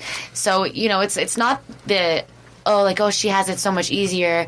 I actually have to work harder and prove to myself and others that, no, I want this. This isn't just an easy option for me. This is something that I feel I'm going to be good at, something I feel like I can do, and I can entertain people, and I want them to be entertained, and I want them to enjoy watching me wrestle, and I want them to be like, wow, Bianca really knows how to put on a good show. She really captivated me. Like, her moves were crisp. She was entertaining. Like, I want to make my father proud. Obviously, I want to make, the fans proud or entertained, and more than anything, I just want to be able to be my own person, my own character, and be known for what I can do. And actually, I think you bring up a great point there in regards to the pressure that probably exists, because I think that's the part that a lot of people don't see And like when they assume, like, and I even see that just working a 9-to-5 job, and you see, you know, the son or the daughter of a higher up that's like getting an internship every single summer, and, you know, kind of coasting through, or sort of that notion of when they do start, it's like, oh, this person's only got there because their dad or their mom so and so, is they don't really see the pressure that person's probably facing in regards to living up to those expectations. And also, what I find fascinating with this relationship here too is the fact that you're Anthony, you're training your daughter, and I remember seeing in that article that came out on Pro Wrestling Sheet regarding how you were going to take more of a firm role in regards to her training. Does that mean that as a dad, but also as a coach, that you're a little bit harder on Bianca when it comes to what she's doing? Or no, I think that what it means is that when we're at practice, I'm just coach. Oh, okay, gotcha. And there's no advanced standing or any benefits that come with it. But I've seen both sides of it. I mean, you know, Tessa Blanchard's a good example, and this only the second and third generation. It's kind of really just happening right now. Yeah. I mean, Exactly. 3 generations ago was after the war. Really, but I think it's a testament to the industry to show that these superstars are allowing their kids to do it. So obviously they think it's a safe place, it's a good lifestyle, it afforded them a good standard of living, and it's something, you know. For example, when I first started with WWE, I probably wouldn't have put Bianca or allowed her to go in it, or encouraged it, I should say. But it's changed quite a bit, you know, with the women's revolution or evolution. It's a safer workplace and environment. It's just it's corporate, it's public, it's a good place to work. And then at the same time, I've also worked with people, Cody Rhodes, for example, in developmental, and I saw what it meant to him. He knew he was obviously going to get opportunities because of his dad, but it was up to him to make those opportunities count. And being that guy, that second generation, third generation guy, you want to erase any potential doubt that you may not deserve to be there, kind of thing. Exactly. So, you know, if Bianca wasn't my daughter and she just made it on her own, and she had the exact same level as she has being my daughter, people could say she's only there because her dad. So I think it's important for her to blow that level out of the water, to say that, yeah, but if my dad wasn't here, I still would have made it on my own merit. It's really important. In fact, I see it be such an important driving factor to all second, third generation superstars. They got to know that they made it on their own. Mm-hmm. Yep. Have you ever been given that feedback during your path so far, where someone's like, hey, you'll make it because your dad's so-and-so? Yeah, no, I've definitely heard people say that. Or, you know, I've just gotten the vibe from certain people that they don't think that I'm taking it as seriously as they are, because a lot of people might be making it like on their own, and maybe don't have a father that's gone through it and you can kind of ask advice from and all that. And, you know, people are entitled to their opinions. I mean, anyone that really gets to know me will know that, you know, I am focused on what I'm eating. I'm trying my best to learn. I'm working out hard. Like, I'm very dedicated to this. And I think, you know, as much as someone can say, oh, it's because of her dad, if they actually really see what I'm putting into it and, what it does mean to me, they would retract that thought in a heartbeat. But there's a lot of people that don't make it. I mean, far more than do make it. So for all those people that don't make it, there are going to be some haters, and there are going to be people that are very comfortable saying that she made it because of her dad, because it makes them not feel as bad about themselves. Yeah. And that's, we know that going into it too, so we're not really worried about those people anyway. I find with the point you made earlier about when it comes to training, you're not dad, you're coach. So when she's in a class with everybody else that you're coaching, is it pretty much the same type of approach that you would take with someone who just came off the street, who's really committed? Yeah, everybody. Exactly, everybody. Even, and it's not my philosophy, you know? Yeah. Stephanie calls Vince at work. She never doesn't call him dad. Yeah. It's a professional environment. It's a different role. And I love Vince, so if it's good enough for Vince, it's good enough for me. Time too. I mean, I be comfortable being in a class where I was shown favoritism, because like, these are my peers. Definitely. These are people I work with, and I want to get along with them. I want to train with them. Like, I see them as like friends. So if you're with a bunch of your friends and someone's always giving you special treatment, your friends are not going to be your friends for very long. So it's important to me that, you know, like, I like that we're all on the same level, and my dad is my coach when we're there, and there's like it would be ridiculous to get some sort of preferential treatment because it actually wouldn't benefit me at all. It would hinder my success because I'd be the black sheep of the group, right?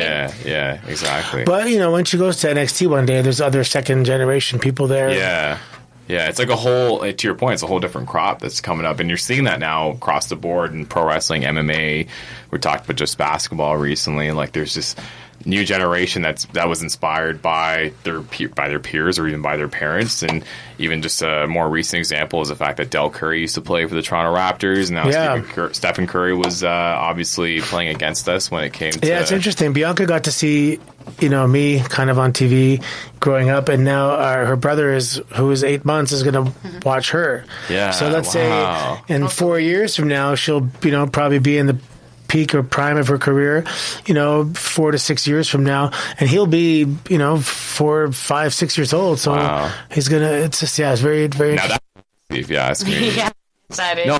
It truly is, because, to your point, you not only will be the older sister, but you'll be the older role model that's going to pave the way for him potentially, too.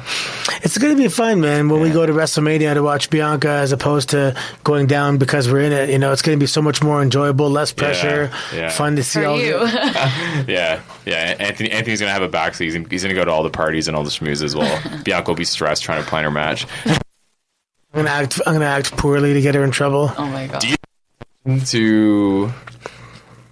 somewhat, because obviously in this industry, when it comes to second generation, a lot of second generation, and I think Tessa Blanchard is a great example, they like to sort of veer off from their parents and kind of be their own persona and be their own person, or do you want to go maybe down the route where you maybe are a continuation of the Santino character? So this is the thing. I really enjoy acting, and I'm confident in my ability to entertain. So I'm really open to anything. Mm-hmm. I could play a funny character, sure.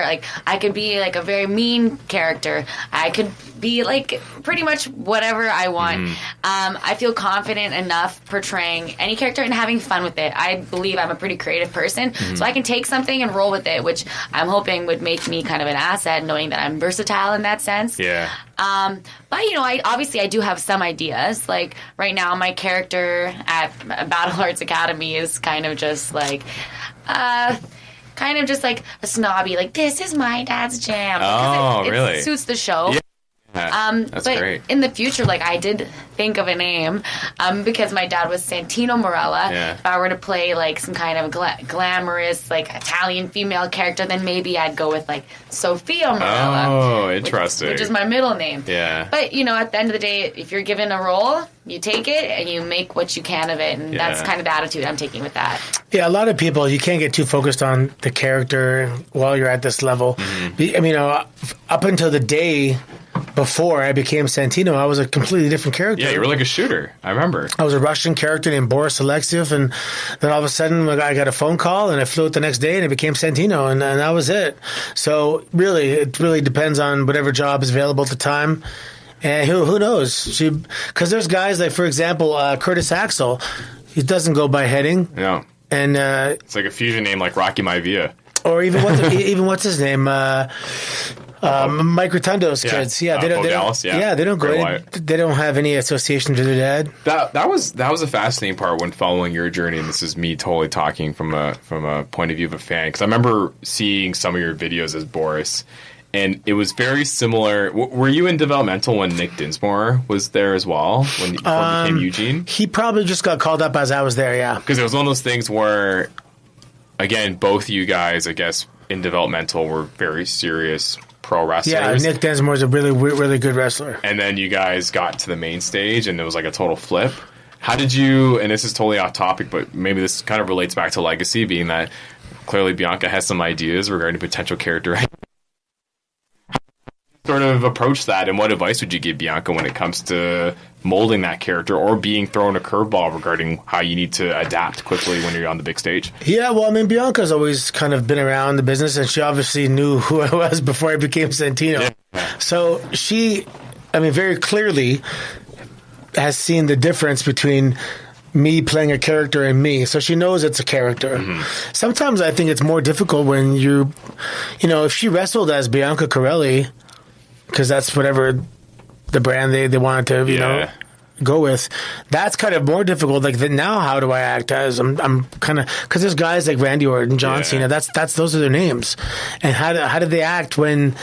So am I being myself, or am I just being a character with my name? Like it's more confusing. There's that fine line. But with me, it's very clear.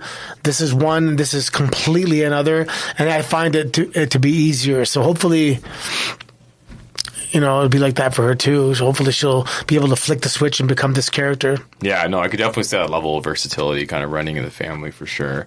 When it comes to your style of pro wrestling, you obviously have a bit of a boxing background. Are you, like, how would you describe the elements that you put into what you're working on right now? And or is it, I'm sure it's still evolving, but where are you currently at regarding what you want your style to be? It is still evolving, but I train at Battle Arts Academy. Obviously, my dad's my coach, and we kind of have our own style that we train. That's sick. So we kind of have like a shoot style type wrestling feel. Also, a lot of us do cross train, so I have taken a couple jiu-jitsu classes, some judo.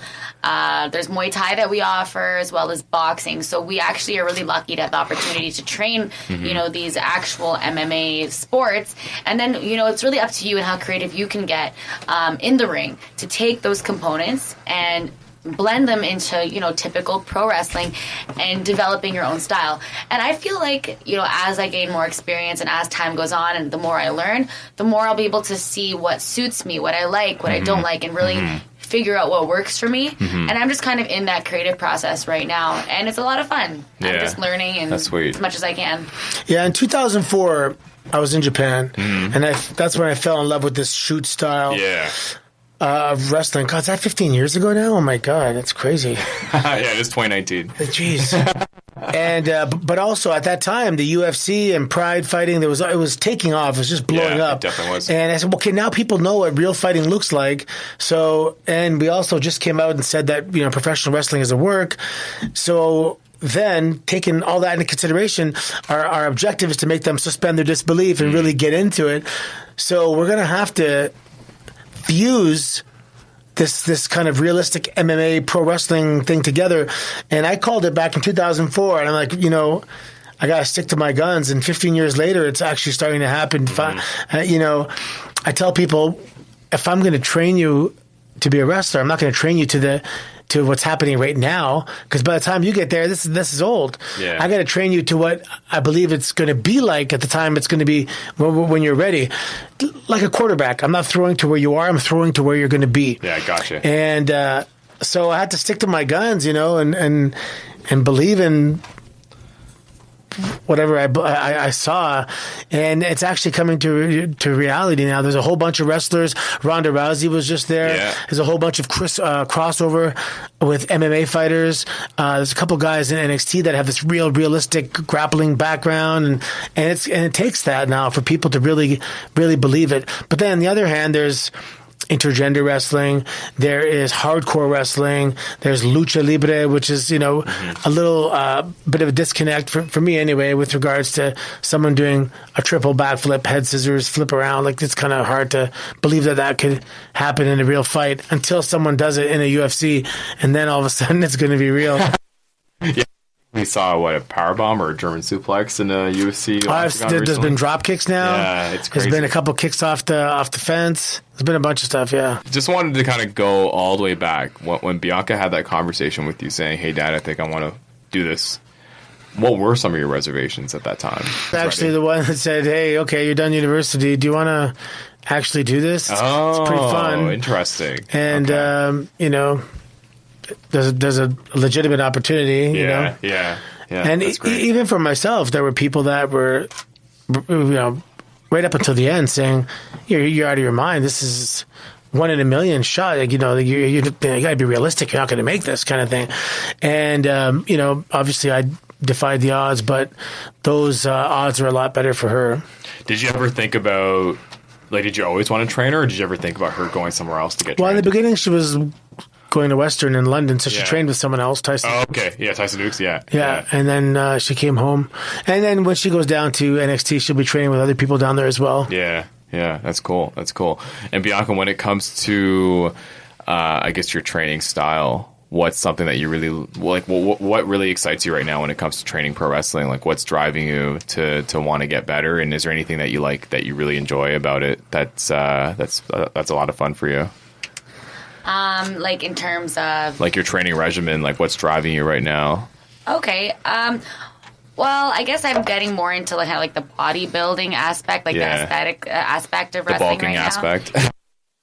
Like, before I started training pro wrestling, like I worked out, but I didn't actually target specific muscle groups. Yeah. So it's been a lot of fun over the past few months, kind of learning how to work out properly. Mm-hmm. And so, having days where you do like chest and triceps, and the next day's back and biceps, and then you got legs and shoulders. And I'm really lucky to have a lot of people around me, especially at Battle Arts, who know a lot about working out and can help me. Yeah. And so, like I said, I'm always learning. So right now, like, I think I love waking up, going to the gym and getting my workout done. I really like that feeling of pushing myself. I love seeing, oh, wow, last week I lifted like this much and I'm doing this exercise, and this week I'm lifting more. Like, it's a really rewarding feeling.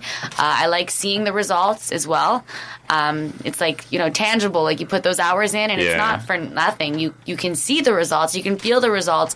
And ultimately, any strengthening I do, any conditioning I do is going to help me in the ring. The more I do jump squats, the higher I can jump when I'm doing a drop kick. Mm-hmm. And the more I run on the treadmill, the longer I can go in the ring, without getting tired. And then I can really focus on the entertainment aspect. So, how many matches have you had so far? I think about 11, to be honest.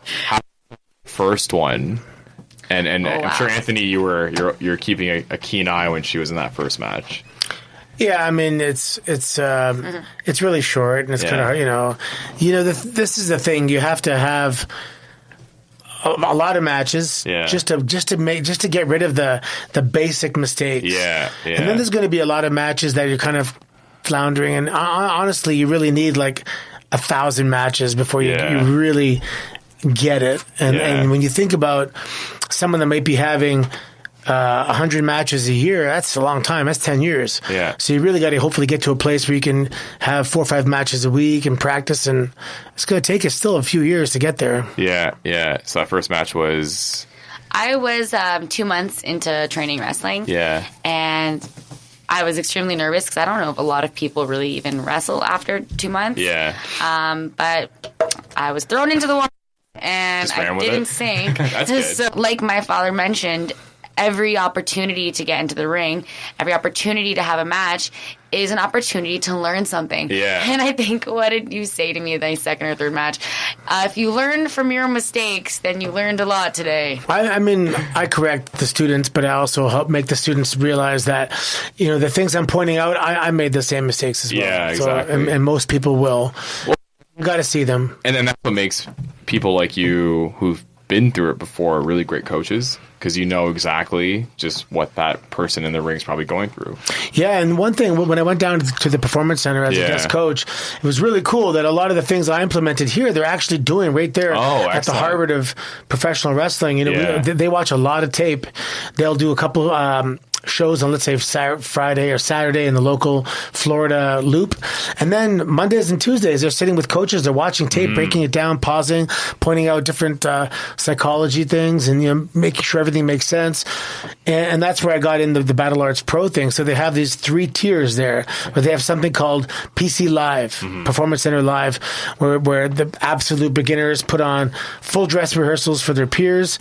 Then they do the Florida loop. And then when you're on the top tier, you go do the NXT takeovers and that kind of stuff. Exactly. So I immediately came back and implemented that same philosophy down here.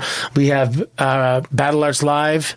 Then we have the Battle Arts Rising Stars, which is like our shows in front of our friends and family. All the shows we've had until now have been that second tier. And then now we have Battle Arts Pro, which is the top tier.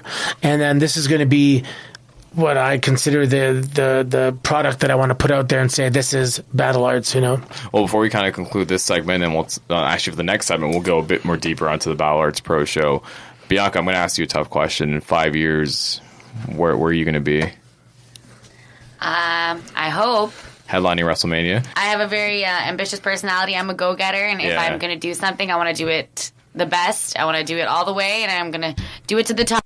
So, yeah, the goal. That's sweet. That would be amazing. Well, it's certainly, I think we were talking about this sort of off air before we started the interview, like the pro wrestling industry right now there's so much opportunity. And I think women's wrestling has come so far in the last 5 years.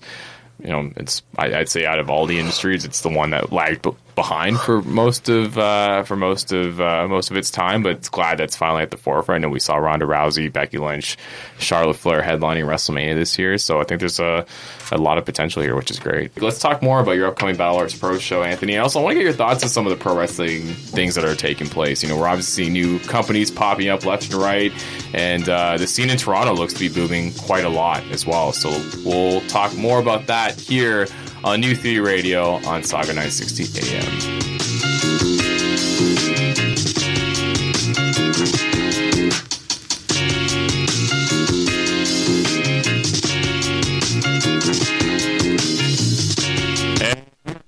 On New Theory Radio on News Talk Saga 960 AM.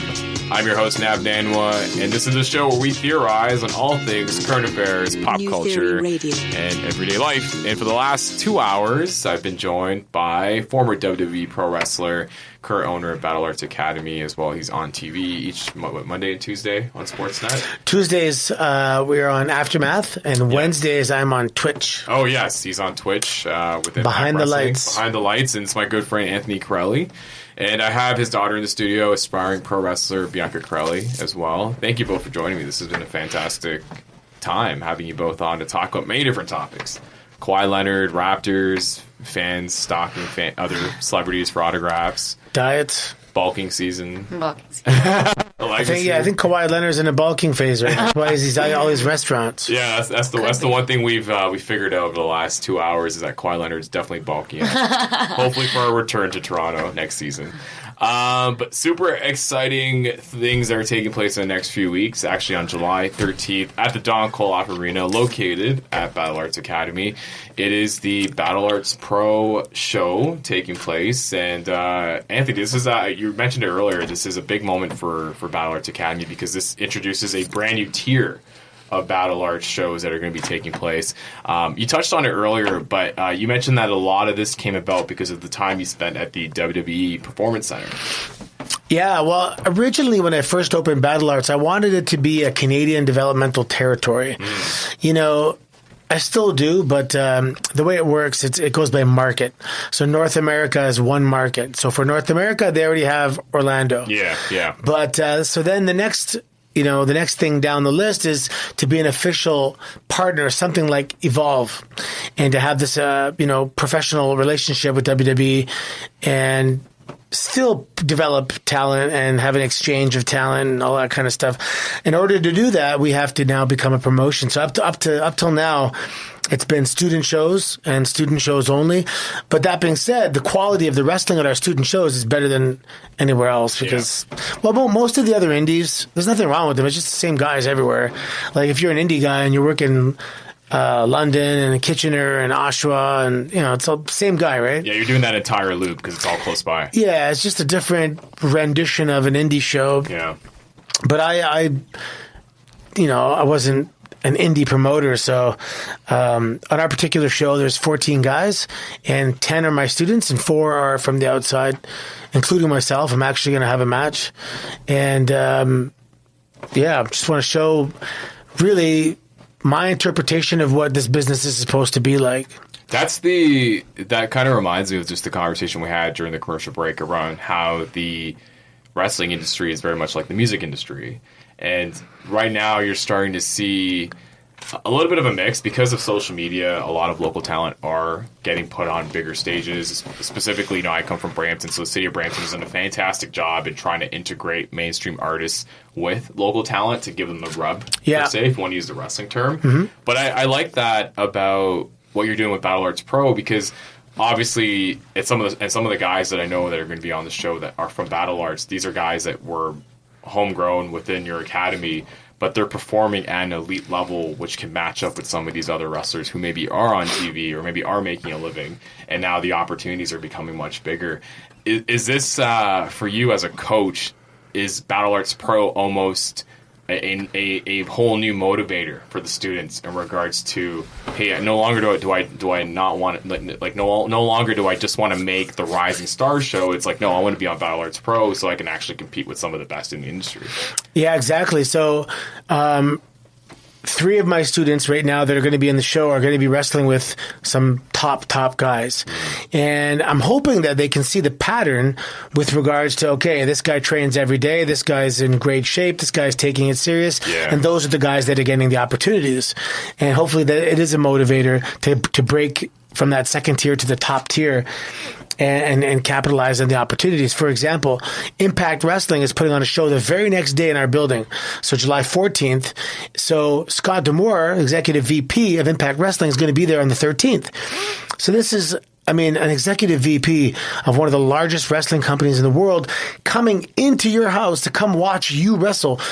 Those types of opportunities just don't happen. No, they don't. And these guys, I built this facility, and I come with some opportunities and connections, so to speak, but they still have to, impress them, do the job, and get recognized. Yeah, the onus is on them. So sometimes, I didn't want to give them too much so that they don't appreciate it, but a lot of people come to the gym, former WWE guys or guys that have spent some time on the indies, and they're like, you guys have no idea how good you have it here when you go to some just ghetto facilities and for $20 and you have to really pay your dues. And paying your dues is it's fun because you're wrestling, and even when wrestling's crappy, it's still really good because it's just part of the whole learning process.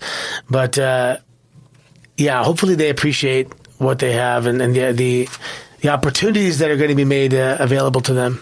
There's a lot of parallels with you and another very well-known Mississauga entrepreneur, Gil Moore from the band Triumph, and what he's done with Metalworks and how Metalworks has become... Oh, that's his? Yeah, it is. Yeah. I pass by Metalworks every day. Yeah, and I've had the opportunity of interviewing Gil Moore in my previous life, but a lot of people that wanted to make it big sort of in the production industry of music, or whether it be live entertainment, came through that facility, and it's mainly because they were given these opportunities to work on big level shows within the GTA. Mm-hmm. So for you, how important? Because I know when speaking with Gil, it was very much important for him to go back home and create these opportunities because he himself never really had access to that outside of him being a part of a very well known Canadian rock band. He had to start from the bottom and be able to find those opportunities. So for someone like you, how important is it for you to provide these different tiers for your students and being able to make Mississauga almost this epicenter for local wrestling and training when it comes to someone who has a dream to get into this industry? I think that the driving force for me is that this is my community. This is where I live currently. This is where I grew up. And if I'm going to provide a service, for example, even if it was a restaurant, I would want to provide an awesome value for people's dollar. If it was a hamburger place, I want to give the best hamburger for the most reasonable price possible. In this particular case, it's professional wrestling. So I want to give them the most incredible education possible.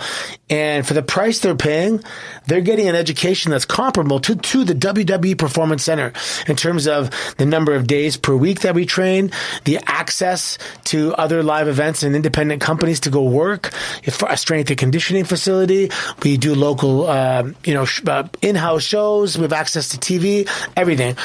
Part of it is also an ego thing. I want to be known as someone that put together an awesome school. But it is important to me to, and sometimes it works against me. Because let's say I have currently right now 15 guys that could easily blend into NXT and be on that roster, but they're not going to hire 15 guys from one gym. So not that we're overproducing, but it's really first comes, first serve in terms of the lion's share. Over the years, consistently, I want to always put in a few guys here and there. But right now, we have a lot of guys that are really good. And that's why it's time for Battle Arts Pro. Because not everyone's going to have an opportunity to go to WWE or Impact, but they'll have opportunities here to show the world what we can do.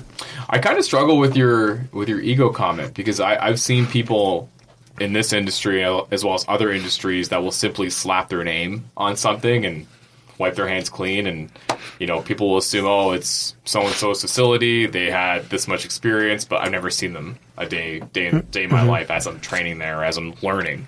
But you're always at the academy, and you're always with people along this journey. Why is that so important for you? Like, why is it so, like, because, as Anthony Carelli, as Santino Marella in your previous life, not to say that this could happen, but you could go down that route of simply just making, Battle Arts Academy an affiliation, and then you kind of go and kind of focus on your own career and, maybe crack into acting. But why was it so important for you to be in there, in that space with this talent and being able to coach them through? I think it's because my name's on it. Yeah. Quality control is really important. And if I'm not there, it's just not going to be, if you want it done right, you got to do it yourself. Exactly. And I remember in the beginning when we were there, I was cleaning the bathroom one day and someone's like, "You can't clean the bathroom. You're Santino from TV. You shouldn't be seen cleaning." I said, actually, you're completely wrong. People should see that this guy has the gloves on and he's cleaning the bathroom himself, and that he's not too proud to get dirty and work. That's really important to be able to do that still. And anyone that thinks business is going to be so easy, like, I'll open a restaurant, I'll hire someone to work there, and it's going to be easy. I'm just going to stay home and collect money. It doesn't work that way. You definitely got to be there. Awesome. Well, Battle Arts Pro taking place on Saturday, July 13th, and then you have the Impact show the day after. Yeah, and we have a busy summer, man. We have summer camp. It's actually, we put a little professional wrestling spin on it, where at the end of the summer, the kids get to participate in a pro wrestling match. And the bread and butter of Battle Arts is really just Olympic sports, wrestling, judo, boxing, and now MMA for kids and that grow up and grow up into young adults, but they grow up really well because of they just did sports their whole lives and stuff. Awesome. Well, I want to thank the both of you for joining us here on New Theory Radio. This unfortunately concludes the show, but if people want to connect with you, Anthony, where can they hit you? 2 more hours. Connect with me. Social media handles. My social media is Milan Miracle for Twitter and The Milan Miracle for Instagram, and that's about it, really. Awesome. And Bianca, if people want to follow your wrestling journey, where can they follow you? On Twitter, I am Carelli Bianca, and Instagram, I'm Bianca Sophia, 2 A's at the end of each word. Awesome. And if you want to follow me, it's at New Theory Radio on Facebook, Instagram, and Twitter, at Nav Nanwa on Instagram, and at Nanwa on Twitter. And this show will be on Spotify and iTunes tomorrow. Thanks so much for tuning in. We will see, or you will hear all of us next week. Peace.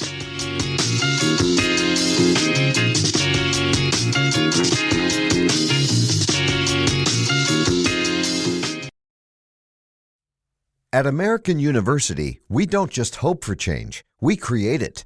We don't just dream of a better world, we make it a reality. With a graduate degree from AU, you'll access expert faculty and connections throughout DC to develop skills and experience to turn your passion into purpose. And that purpose can make all the difference in your career. Discover the difference a degree makes at american.edu/grad school. Attention all insurance agents with a current life or medical insurance license. SelectQuote has immediate openings for licensed insurance agents looking to build a rewarding career. And you can even work from the comfort of your home. Our average employee makes $75,000, and our top performers make well over $150,000 per year. Yes, I said $150,000. Insurance professionals, are you sick of looking and paying for leads? Would you like to have more than one product or carrier solution to offer? Do you wish that your entrepreneurial spirit and hard work was rewarded? If you answered yes and you feel you have what it takes, SelectQuote is looking for you. With a fun and fast work environment, multiple products, pre-qualified leads, and great training, this is an opportunity you do not want to miss. Apply online at selectquote.com/careers or call 800-896-9009 to learn more. SelectQuote is hiring right now. Don't miss out. Call 800-896-9009 or visit selectquote.com/careers. Call 800-896-9009. 800-896-9009.